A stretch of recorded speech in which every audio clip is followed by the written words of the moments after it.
I imagine that everybody here knows that Michael Jackson's funeral was this week. Is there anybody out there who had not heard that?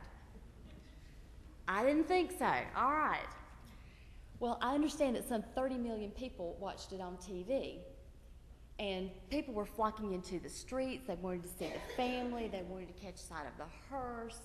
People have been on chat lines. I mean, every channel that you turn on that ever shows music has been showing these videos. And it's been quite the big news this past week. And it got me to thinking, even if you don't particularly care for his music, and even if you don't particularly care for his moonwalk, which I would love to ask somebody to come and volunteer to show, but I somehow think nobody would, you have to admit that he was fully present whenever he got up and did those things. He seemed to be very much at home in his own body. He enjoyed being able to make those very precise and yet very flexible moves. That's one reason I think it's so interesting that this bizarre addiction he had to plastic surgery indicates, that he wasn't all that comfortable with himself. And yet, when he danced, he seemed perfectly at home in his body. It's an interesting contradiction. Well, in this Old Testament lesson today, we meet another famous musician and dancer. Now, David, we all know, is one of those larger-than-life figures from Scripture. Everybody knows about the little shepherd boy who became king.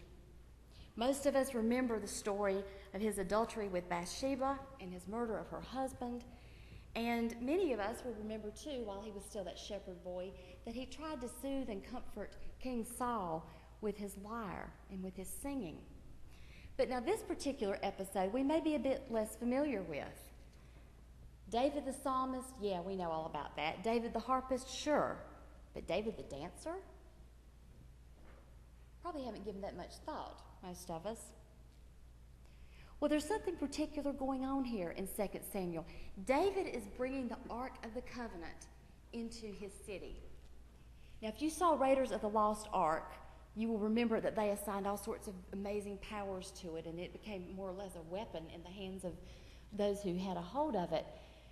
But truly, the Ark of the Covenant was a very tangible physical symbol of stone and metal and precious jewels of the presence of God with the children of Israel.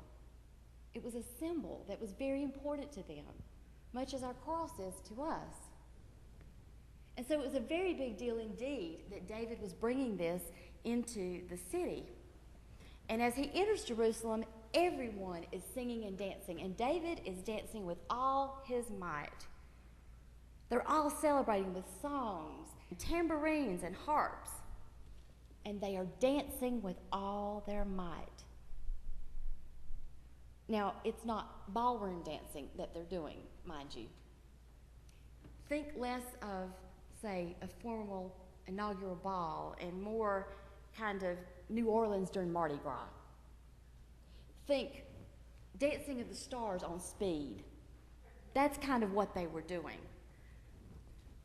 If you've seen the movie or read the book Harry Potter and the Goblet of Fire, you'll probably remember that one of the key events that took place that year was a Yule Ball. And because Hogwarts was going to be the host school of this, Professor McGonagall was determined that her students were not going to disgrace themselves in the school. They were going to know how to dance. Well, the boys were horrified. They didn't want anything to do with this. Most of the girls were kind of excited. But by the time it rolled around, everybody was dressed in their finest, and they were ready for this beautiful, incredible ball. And the ball commences with a sort of a waltz, very traditional, as Harry and his partner Parvati take the floor, and they're very stiff and they're very formal, and they're not really enjoying this very much because, of course, everyone's looking at them. And then the next song is this wild rock number, and suddenly there aren't any steps anymore. There's just nothing formal to it. It's just exhilaration and movement. They're not following any particular pattern. In fact, in the book, we hear that Fred and Angelina were dancing so exuberantly that people around them were backing away in fear of injury. When's the last time you danced like that? They're really getting into it. They really let loose. They gave it all they had. They let the rhythm just take control, and they went with it. And that, I think, is like David and these merrymakers that we're reading about here. I imagine that there were people in Jerusalem who were backing out of the way because they didn't want to have an elbow in the eye. Because this was unrestrained. This was kind of wild. This was unheard of, really. It was uninhibited, and it was a scandal for many of those watching to see their king doing this.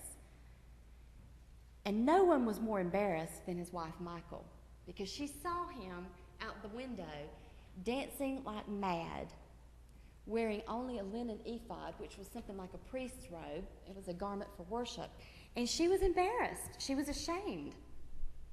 And Scripture says that she despised him in her heart because of this unregal leaping and dancing around. Well, I suspect that there's a bit of Michal in all of us, because we find it impossible to let go of some of those inhibitions that we have.